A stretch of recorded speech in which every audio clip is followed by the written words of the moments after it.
Bismillahirrahmanirrahim. Assalamualaikum warahmatullahi wabarakatuh.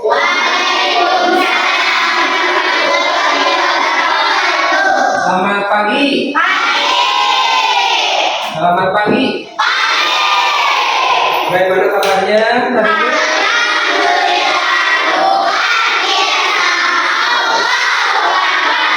Ya. Pada kesempatan ini kita masih diberi kesempatan untuk belajar. Sebelum kita memulainya, kita awali dengan berdoa terlebih dahulu dipimpin oleh ketua kelas. Silakan. Ya, situ aja boleh. Perhatian pembelajaran adalah kita berdoa mulai.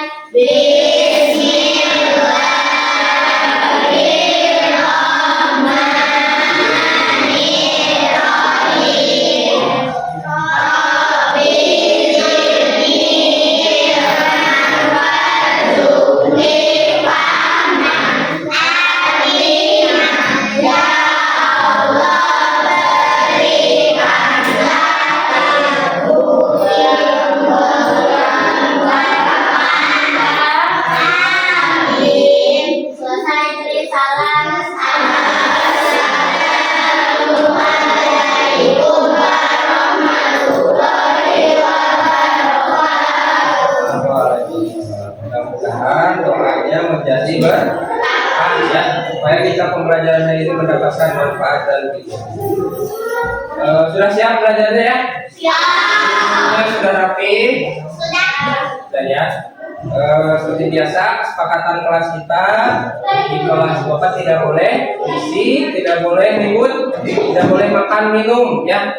Kalau bertanya harus bertanya dengan sopan, tidak boleh bahasa yang pokoknya kelasnya harus kondusif ya.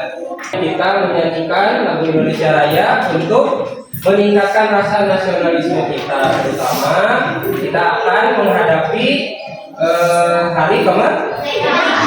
Semuanya berdiri.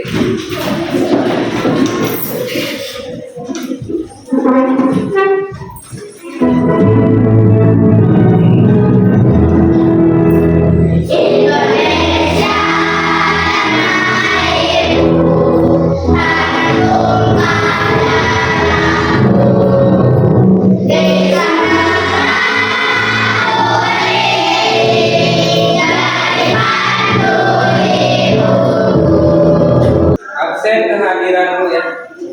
Abi Yusuf ada? Faisal, Arsila, Denis, Dila. Semangat ya speakingnya supaya kita mengawali pembelajarannya supaya lebih semangat. Ikutin ya.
Sebelumnya minggu kemarin kita pelajari tentang coding dan kecerdasan artifisial.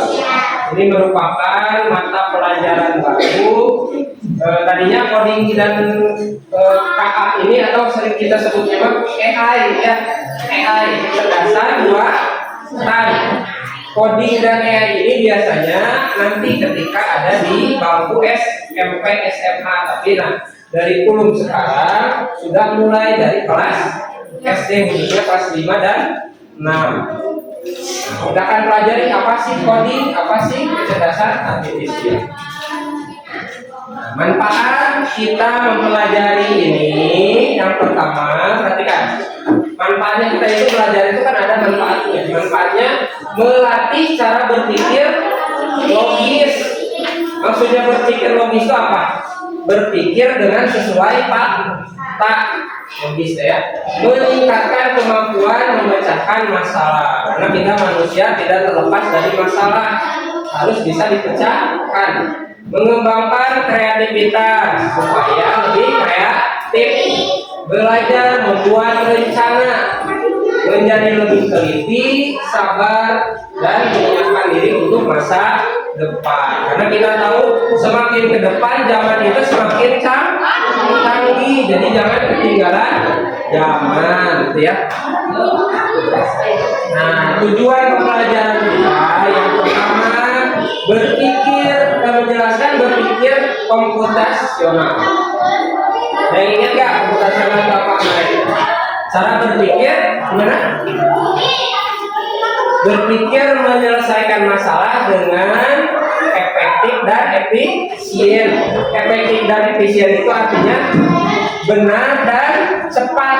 Ya, jadi kerjaan itu bukan hanya benar, tapi dengan cepat, secepat mungkin diselesaikan. Nanti kita akan belajar memecahkan masalah melalui game ya. Kemudian mengidentifikasi langkah penyelesaian masalah melalui aspek berpikir komputasional, yaitu ada 4. Yang pertama ada dekomposisi. Apa dekomposisi? Memecahkan masalah yang besar menjadi kecil. Jadi dibagi-bagi dulu. Ya. Kemudian pengenalan pola, lalu abstraksi dan algoritma. Nanti kita jelaskan. Kemudian menerapkan strategi berpikir logis dalam menyelesaikan masalah. Kemudian bekerja sama dalam kelompok, aktif berdiskusi. Nah, ini kan kita berkelompok, nanti dinilai juga kerjasamanya, diskusinya dan lain-lain. Nah, apa itu berpikir komputasional? Tadi apa? Yang disebutnya cara menyelesaikan masalah secara efektif dan efisien, ya, dengan cepat dan benar. Ya, kalau cepat tapi salah membuat apa? Harus cepat tapi juga benar. Nah, ini kan kita hubungannya dengan game. Semuanya suka main game nggak? Main game secara online atau secara game dengan di dunia nyata? Lebih suka yang mana? Itu lebih suka yang mana berarti? Walaupun belajar game secara langsung, contohnya congklak atau misalnya kalian bermain karet, itu juga kan game, ya. Kemudian apakah berpikir komputasional dibutuhkan dalam kehidupan sehari-hari? Dibutuhkan tidak? Dibutuhkan ya. Contoh ini misalnya kalian disuruh orang tua tolong buatkan jus alpukat. Nah, yang pertama kita hubungkan dengan tadi dekomposisi, dipisahkan dulu. Dekomposisi berarti dipisahkan dulu bahan-bahannya. Ada apa aja tadi? Ada alpukat, ada susu, ada gula, terus blender, terus air, es batu. Nah, setelah dipisah-pisah, lalu masuk ke pengenalan pola. Tadi yang kedua, pengenalan pola itu nanti disamakan. Oh, misalnya gula disamakannya dengan air, misalnya gitu ya. Kemudian abstraksi itu mengalihkan hal-hal yang tidak penting, dialihkan dulu.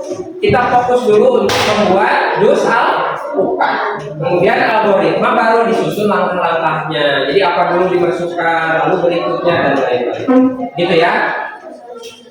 Nah, kita ke permasalahannya dulu. Permasalahannya karena kita belajar melalui metode problem based learning atau berangkat dari suatu masalah bagaimana kita akan menyelesaikannya. Kita baca dulu ya. Dalam bus studi wisata ada 3 kelompok anak yang akan diantar ke 3 tujuan. Itu tujuannya mana? Hotel, ini bukan hotel. Ini apa? Museum, ini hotel, ini. Nah, ini jalurnya, jalur jalannya, ini bisnya. Nah, posisinya di sini nih, penumpang itu. Hanya ada satu tempat penyimpanan koper di samping bus dan hanya dibuka dari satu pintu. Supir bus ingin mengatur koper-koper penumpang sehingga mudah dikeluarkan.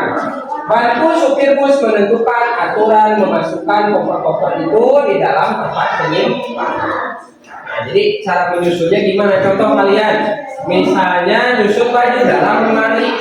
Jadi disusunkan yang paling atas biasanya untuk yang baju hari Senin. Yang kedua misalnya untuk hari Selasa.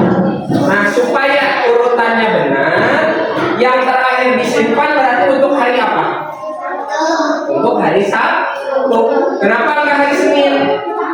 Kalau disimpan hari Senin, nanti yang ambil yang Sabtu berarti gimana?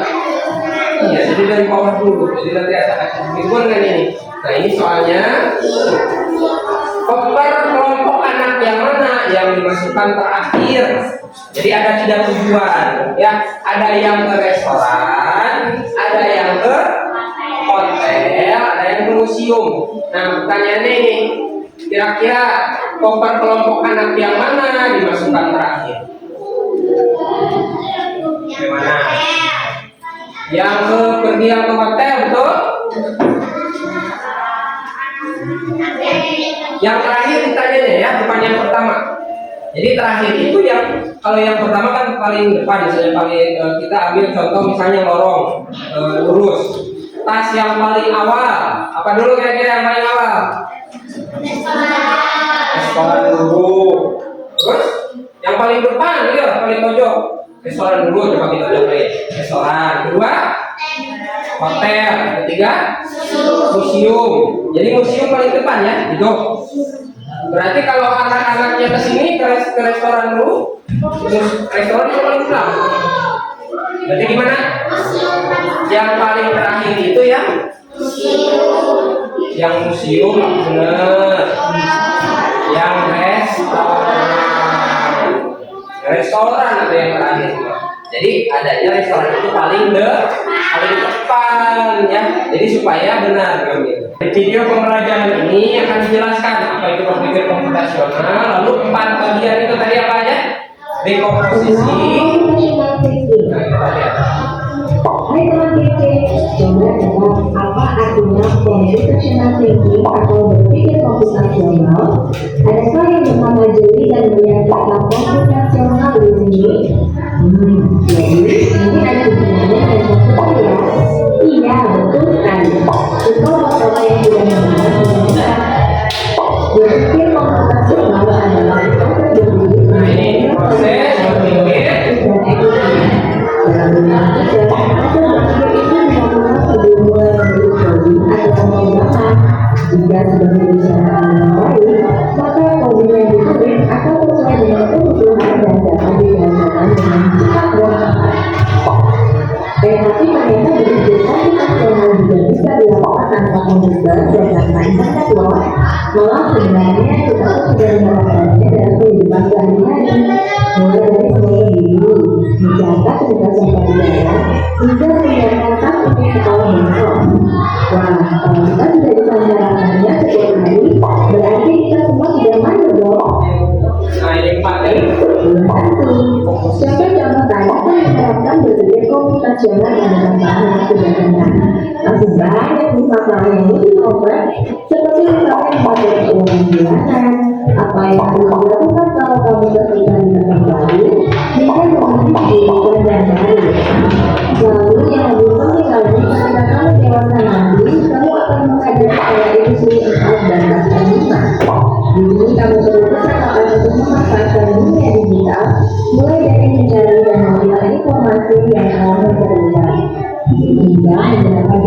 seperti itu untuk membuat keputusan penting dalam hidupmu. Menghadapi masalah kompleks di kehidupan Ya, apa nama? Abstraksi itu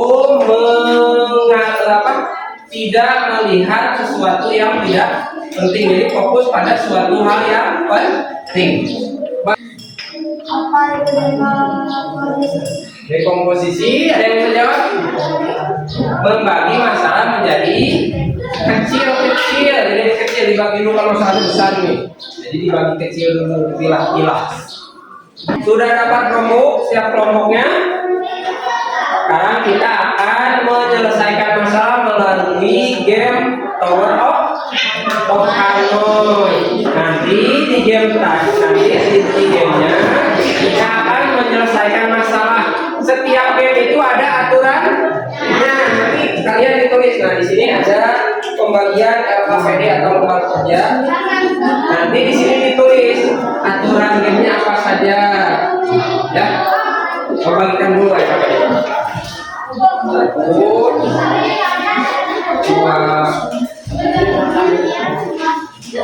Jangan masuk semuanya. Masuk belum?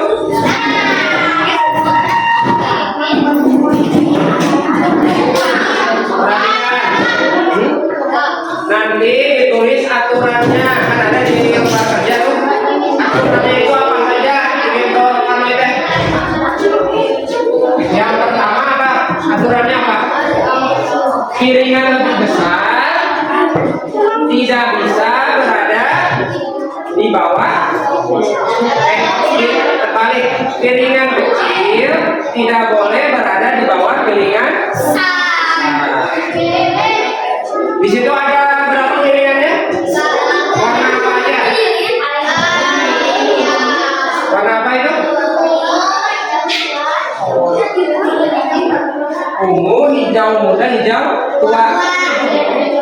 Nah, di sini ada 3. Tiangnya ada berapa? Ada tiang A, tiang B, tiang C. Nah, bagaimana caranya memindahkan dari A ke C? Dari A ke C urutannya harus sama seperti ini.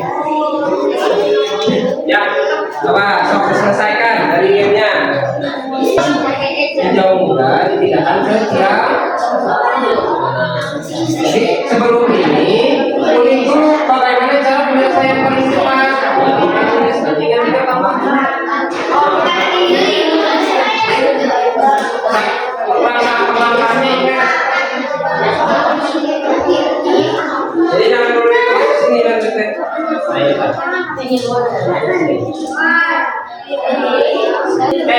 Kalian untuk dia ini A, ini B, ini C. Jadi kalau dia KPD dari A pindah ke C atau A ke B begitu. Piringannya ada 3 warna ya.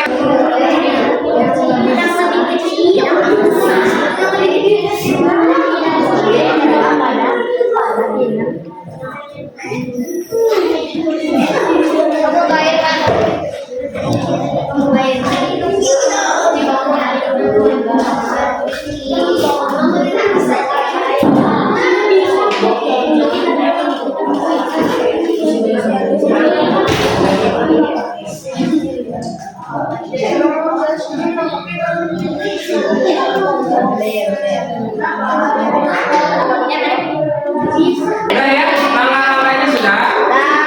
Baik, kita mulai presentasi dari kelompok paling dulu. Tepuk semangat dulu.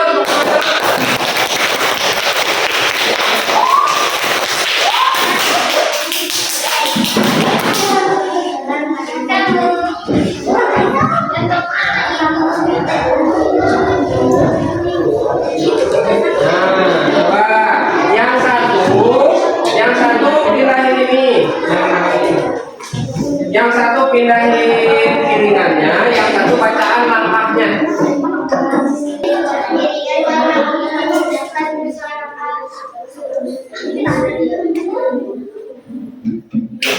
Sudah di situ pengumuman ketika panitia.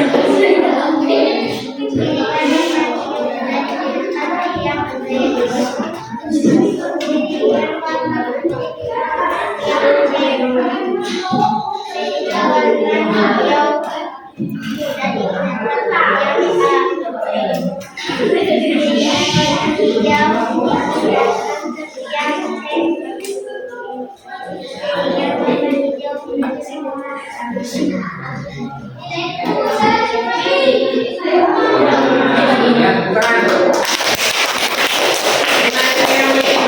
Ada yang mau tanyain nggak? Apa?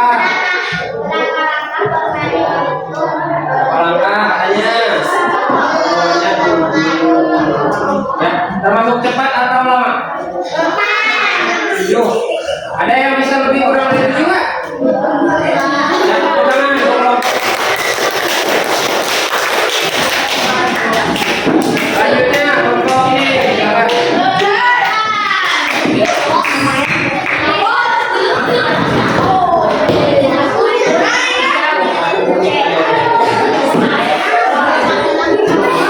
Nah, yang bertanya siapa?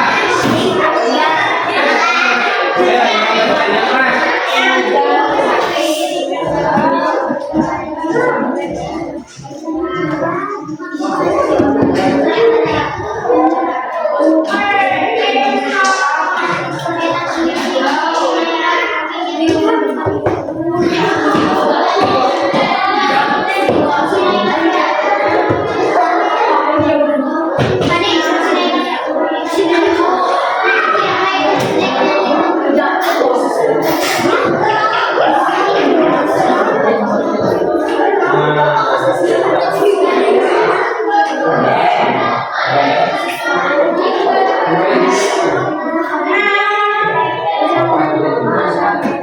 Ya, bukan.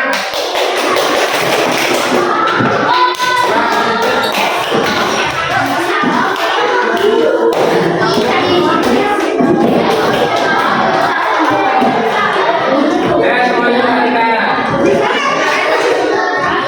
Coba yang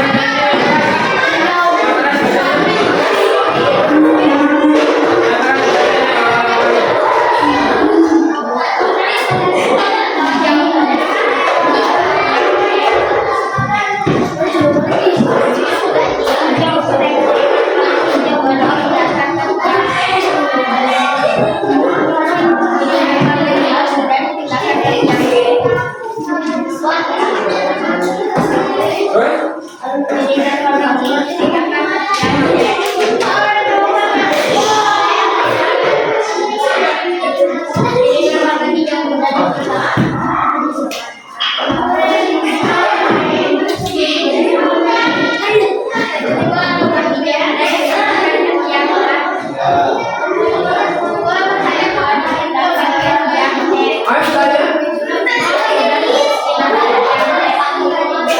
Ya, siap. Nah, teman.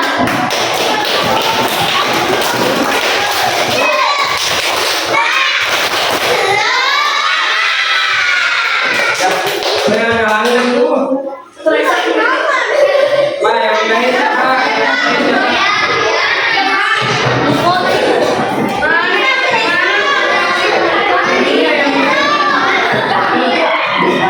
Bacain dulu, Pak. Bilang. Ya.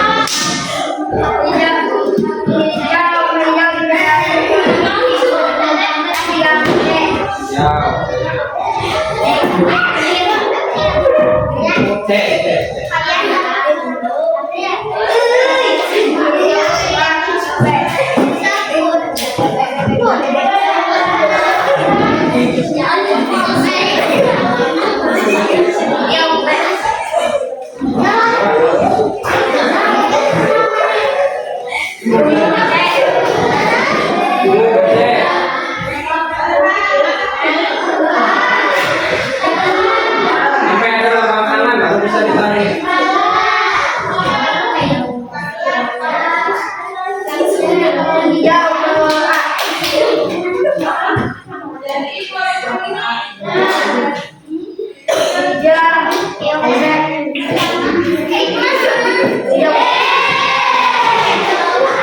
Klik kanan dulu, klik di mananya. Nah.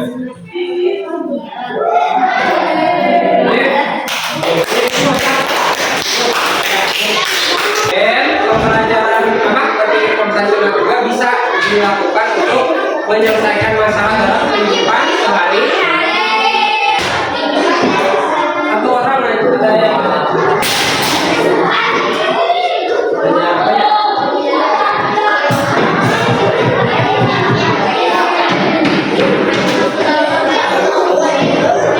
yang kita simpulkan pembelajaran hari ini. Berpikir komputasional, ketika kesimpulannya adalah cara berpikir seperti komputer. Lebih hebat manusia atau komputer? Lebih hebat manusia atau komputer? Karena komputer saja diciptakannya oleh dalam menyelesaikan masalah. Dalam pembelajaran ini kita diajarkan untuk mencari solusi dengan langkah-langkah yang jelas. Jadi tadi langkah-langkahnya dicatatkannya jelas. Menyusun rencana, berpikir logis dengan berpikir komputasional, kita lebih mudah memahami pelajaran, menyelesaikan soal, menjadi lebih kreatif, serta tak teliti dalam kehidupan sehari-hari. Jadi bukan hanya dalam bermain game, tapi misalnya untuk mengerjakan soal-soal matematika, untuk menyelesaikan soal-soal lain dan gimana pembelajaran ini menyenangkan tidak? Apa yang sudah kamu pelajari hari ini? Tentang berpikir apa? Tentang berpikir komputer. Untuk selanjutnya, ini pembelajaran kan seperti tadi Bapak bilang, ini tuh mata pelajaran baru, nantinya ada ditambahin lagi, nanti ada tentang membahas tentang kecerdasan artifisial. Nanti kalian membuat coding dan lain-lain, membuat game misalnya, jadi bisa ya. Jadi bukan hanya sekedar pengguna, tapi juga pembuat. Ada cita-citanya jadi pembuat game nggak? Ada yang cita-citanya membuat aplikasi? Aplikasi apa? Sebelum kita tutup, silakan 12 tutup pembelajaran hari ini.